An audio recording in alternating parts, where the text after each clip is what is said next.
গ্রামের এক প্রান্তে এক ভাড়া বাড়িতে প্রমোদ তার সপরিবারকে নিয়ে থাকত। প্রমোদ খুবই ক্ষুরধার বুদ্ধিসম্পন্ন ব্যক্তি ছিল, তা গ্রামের সবাই জানত। তার সব কাজের ভিতর লোক ঠকানো ছিল একটা বিশেষ ধরনের কাজ।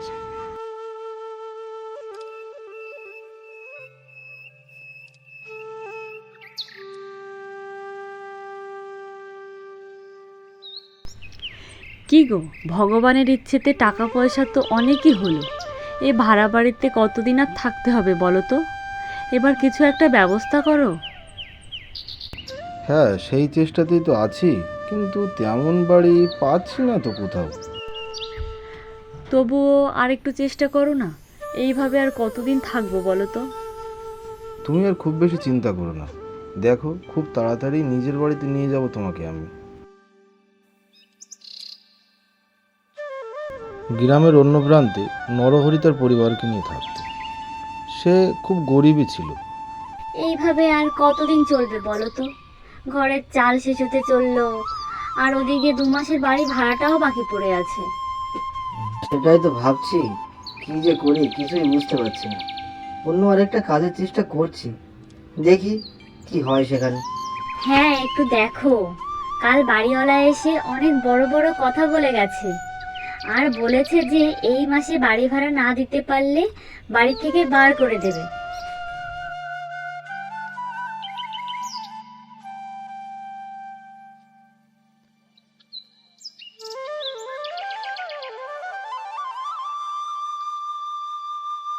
নরহরির কিন্তু খুব বড় একটা নেশা আছে, দাবা খেলার নেশা। গ্রামের ভৈরব রায়ের বাড়ি রোজ সন্ধ্যাবেলা তাদের দাবার আসর বসত।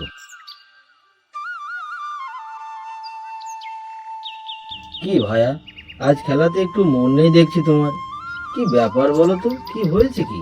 আর বলো না বন্ধু, 2 মাসের বাড়ি ভাড়া বাকি পড়ে আছে, আর এ মাসের বাড়ি ভাড়া না দিতে পারলে বাড়ি থেকে বার করে দেবে বলেছে। সেটাই নিয়ে একটু খুব চিন্তায় আছি। ওই শালা ক্ষেত্রমন তো 1 নম্বরে সুদখোরের চামার। ও যখন বলেছে তাহলে সেটাও করতেও পারে। হ্যাঁ, সেটাই তো ভাবছি, কি যে করি এখন কিছুই বুঝতে পারছি না।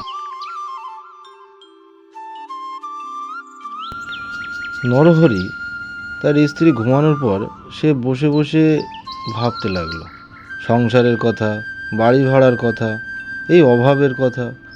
তারপর সে কোনো রাস্তা না পেয়ে শেষমেশ ঘুমিয়ে পড়ল।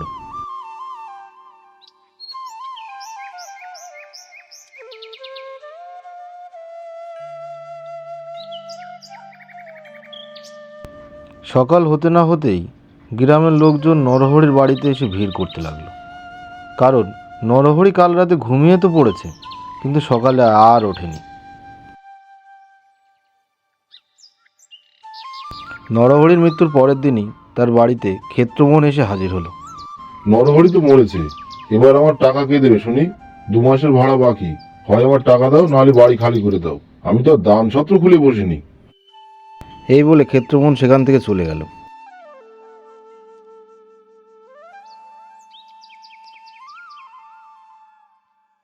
পরের দিন নরহরির স্ত্রী এই গ্রাম ছেড়ে তার বাপের বাড়ির উদ্দেশ্যে রওনা দিল। এই ঘটনার পর ক্ষেত্রমোহন কিন্তু মনে মনে খুশি হলো খুব, কারণ এবার সে বেশি টাকায় বাড়ি ভাড়া দিতে পারবে। এর 2-1 দিন পর গ্রামের হরি সামন্ত নরহরির বাড়ির সামনে দিয়ে রাতের বেলা যাচ্ছিল।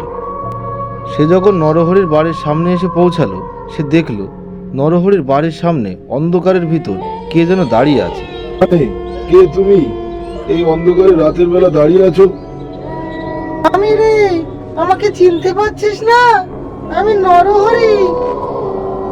ও বাবা গো, বাঁচাও বাঁচাও, ভূত মেরে ফেললে গো।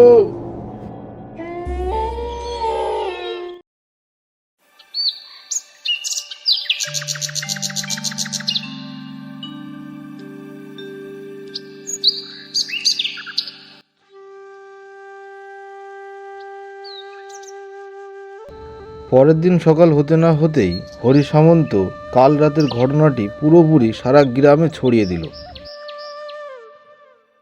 গ্রামের লোকের মুখে হরি সামন্তের কথা শুনে ক্ষেত্রমোহন রেগে গিয়ে বলল, ওই শালা হরি সামন্ত এই সমস্ত গুজব ছড়িয়ে আমার ভাড়াটাদের ভাঙচি দিচ্ছে। ওই শালাকে আমি ছাড়বো না।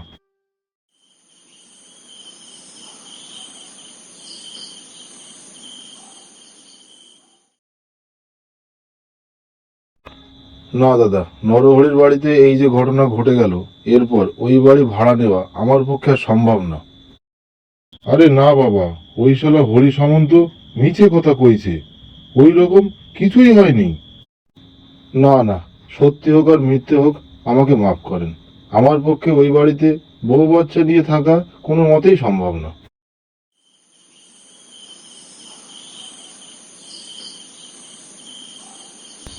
আর একদিন রাতের বেলা হরি সামন্তের বাড়ির সামনে দিয়ে গ্রামের মুখুজ্জে মশাই যাচ্ছিল। সে যখন হরি সামন্তের ঠিক বাড়ির সামনে এসে পৌঁছালো, তখন সেখানে হরি সামন্তের ভূতকে দেখে ভয়ে ভূত ভূত বলে অজ্ঞান হয়ে পড়ে গেল।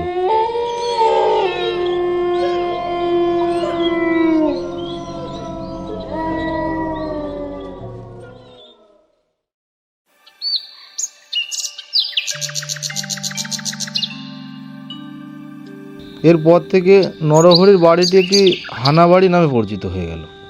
এদিকে ক্ষেত্রমোহন হতাশভাবে বসে ভাবছে যে সে বাড়িটি নিয়ে এখন কি করবে।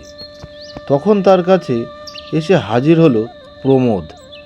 আপনার বাড়িটি সম্পর্কে আমি কিছু কথা বলতে চাই। তুমি আবার নতুন করে কি বলবে? ওই বাড়ি তো এখন হানাবাড়ি হয়ে গেছে। ঠিক আছে, বলো শুনি কি বলতে চাও। আমি জানি আপনার বাড়ি এখন হানাবাড়ি হয়ে গেছে। আপনি যদি রাজি থাকেন তাহলে বাড়িটি আমি কিনতে চাই। এ কি বলছো তুমি? এই বাড়ি কিনে তুমি কি করবা? ওখানে তো এখন ভূতেরা বাস করে। আমি ওসব ভূত পেতে বিশ্বাস করি না। আপনি যদি বাড়িটি বিক্রি করতে চান তাহলে বলুন। ঠিক আছে, তাহলে তুমি যদি কিনতে চাও তাহলে বাড়িটি আমি তোমাকে হাফ দামে দিয়ে দেবো। ঠিক আছে, তাহলে কাল আমি টাকা পয়সা নিয়ে আসবো।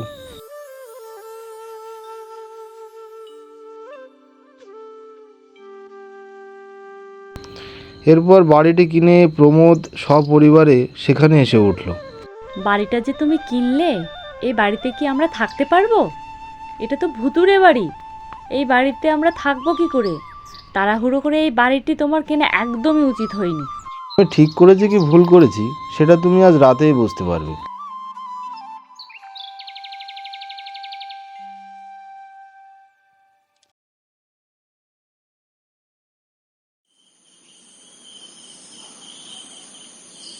হ্যাঁ গো, রাতের বেলা তুমি আমাকে কি বলবে বলেছিলে? রাত তো হয়ে গেছে, কি হলো এখন বলো। তুমি কি নরহরির ভূতটিকে দেখতে চাও? আমি কিন্তু তোমাকে দেখাতে পারি। মানে কি বলতে চাইছো তুমি? আমি তো কিছুই বুঝতে পারছি না তোমার কথা। দাঁড়াও, এখনই বুঝতে পারবে। ভূত বাবাজি, একটু এদিকে আয় তো।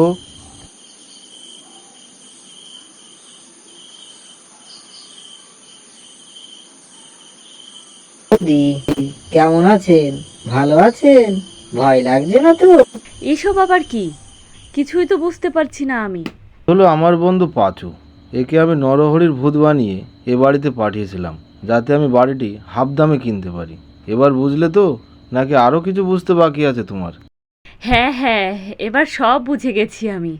সত্যি তোমার কি বুদ্ধি!